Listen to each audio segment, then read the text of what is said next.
Talit Gadol. Est-ce qu'il y a quelqu'un? Oui, à partir de la bar mitzvah. Donc toi, t'es pas bar mitzvah, qu'est-ce que tu fais avec un talit là? Oh, tu sais pas. Oui, Kita Aleph. Shulchan Aruch, il a dit Kita Aleph. 7 ans, il a dit Shulchan Aruch 7 ans? Il a pas dit 7 ans. Alors je vous dis ce qu'il dit le Shulchan Aruch dans Siman Yud Zayin, là-bas le dernier sarif, il parle justement de ce point-là. Il ramène une Gemara dans Masechet Sukkah Daf Membet. Là-bas, la Gemara, elle donne plusieurs exemples de miswot qu'un père doit faire, doit acheter pour son fils, Mishum, Miswat, Hinur.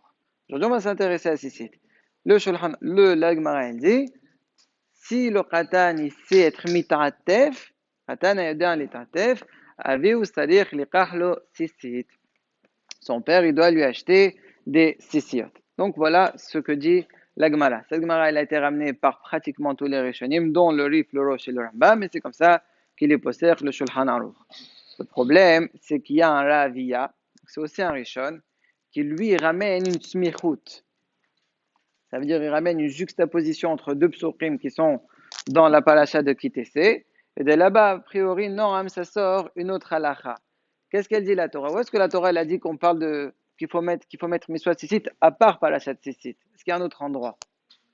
Oui? Non, je parle d'un autre endroit dans la Torah où il y a Miswat Sisit à part Parashat Sisit qu'on dit dans le schéma. Oui?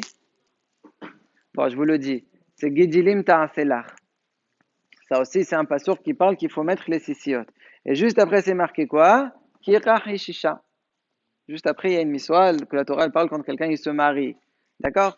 Donc, puisque la Torah elle a mis les deux à côté, de là on apprend que miswa tzitzit ça commence qu'à partir du mariage. Comme ça dit le Ravia. Il y a d'autres Rishonim qui ramènent ça. Le Tashbes, il ramène ce Ravia et le Maharil. Alors, a priori, tout ce qu'on fait nous, c'est étonnant. On est d'accord? C'est une smichut. Plus que ça, il ramène une raya dans Gemara dans Masechet Kedushin Daf Kaftet.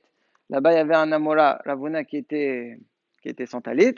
Il y a un autre Hacham, il a dit, pourquoi tu n'es pas mitantef betalit? Il lui répond, il lui dit, parce que Bahorani, ça veut dire, je ne suis pas encore marié. Encore une raya, a priori, que si jamais on n'est pas marié, il n'y a pas la miswa de mettre le talit. Ça, c'est ce que dit. Maintenant, nous, on ne fait pas du tout comme ça. Nous, on tient le Shulchan Aruch, et même un enfant bas âge comme vous, il met le talit. Alors, comment on s'arrange? Voilà, a priori, on a deux rayot contre nous. En fait, nous aussi, on est doresh les simukhin.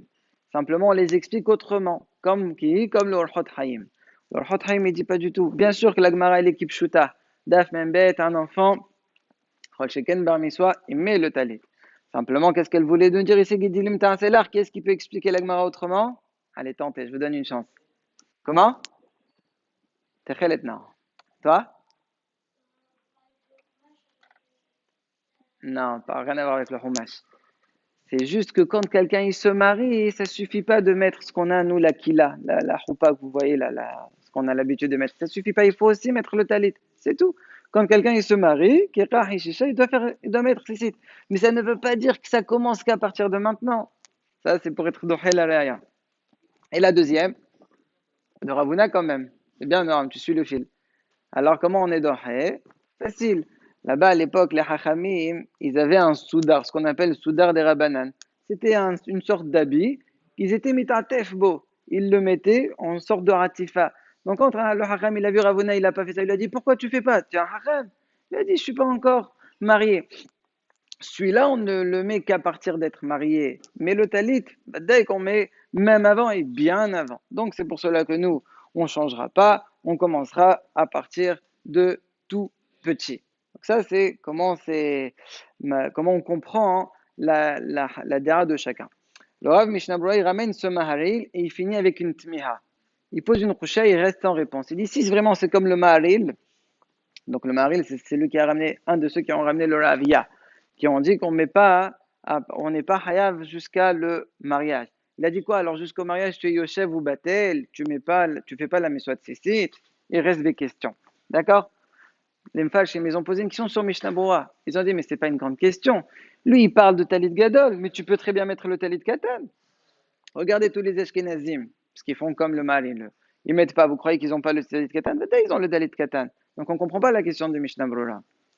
Alors pour expliquer ça, les Hachamim, ils ont dit comme ça. Premièrement, le talit gada, le talit katan, rova peramim, la majorité des cas, il n'y a pas le shi'ur minimum pour appliquer. On le met même s'il n'y a pas le shi'ur, c'est pas grave, c'est mieux que rien. Mais il faut savoir que rova peramim, il n'y a pas le shi'ur. Et même si on va dire qu'ils sont marpides de le mettre selon le shi'ur, si vous réfléchissez bien, vous comprenez très bien la question. Si vraiment la smichut, elle est halacha, de la même façon que tu n'es pas tour du talit gadol, tu n'es pas tour de talit katan. Donc même si tu le mets, en fait, tu n'es pas mechoyav. Et ça rentre pas dans le cerveau. C'est pas possible de comprendre que la personne, elle soit ptoura jusqu'à la date du mariage. Donc voilà la kavana du Mishnah Berurah, c'est pour ça qu'il reste Verusha sans réponse. Maintenant, à partir de quel âge on oblige, le père est obligé d'obliger son fils? C'est marqué Ayoder Letantef. C'est quoi le shiur d'Ayoder Letantef?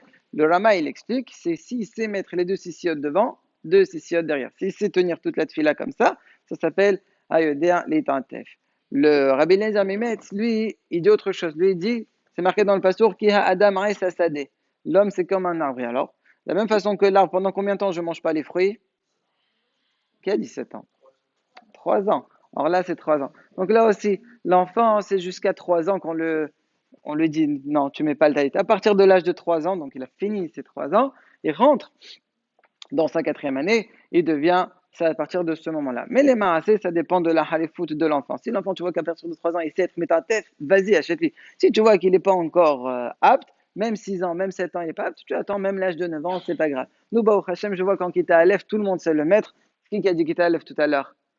D'accord, c'est pas marqué dans Shulchan Aruch, mais tu comprends. Ils savent être mitatef à partir de cet âge-là. Donc on commence déjà à les obliger à le mettre.